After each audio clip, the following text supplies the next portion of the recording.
Des mois parlementaient avec les partis en guerre pour accéder à la centrale nucléaire de Zaporijia. Ce 1er septembre, visite sous extrême tension, guidée par un expert nucléaire russe. La centrale est en territoire contrôlé par les forces russes. À l'intérieur, le patron de l'Agence internationale de l'énergie atomique et son équipe d'inspecteurs écoutent le staff ukrainien.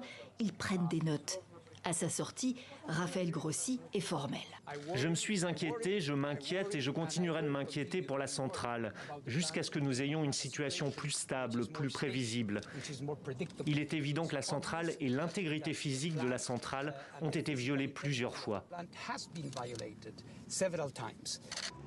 Inquiet de ce qui pourrait arriver si l'un des réacteurs était endommagé par les bombardements, déterminé, dit-il, à poursuivre le travail entamé. La mission ne fait donc que commencer. Il voudrait rester jusqu'à dimanche ou lundi. Et il n'est pas le seul inquiet. Échange avec des habitants alentours. Nous vous demandons d'arrêter cette folie. 20 647 personnes ont signé cette pétition. Et nous vous demandons de répondre afin qu'on puisse être en paix et que les gens de la centrale puissent travailler en paix.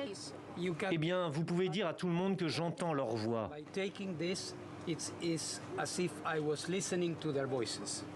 Mais le président ukrainien, lui, attendait plus de cette première visite.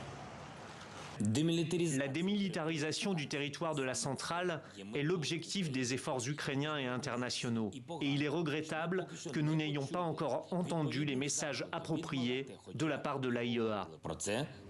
Ne s'aliéner ni les Ukrainiens ni les Russes, c'est toute la difficulté de la mission de l'AIEA, alors que les deux parties s'accusent mutuellement de mettre en péril la sûreté des installations, que l'enjeu est aussi pour Moscou de capter l'électricité produite dans la plus grande centrale nucléaire européenne, dans une guerre dont personne ne voit la fin.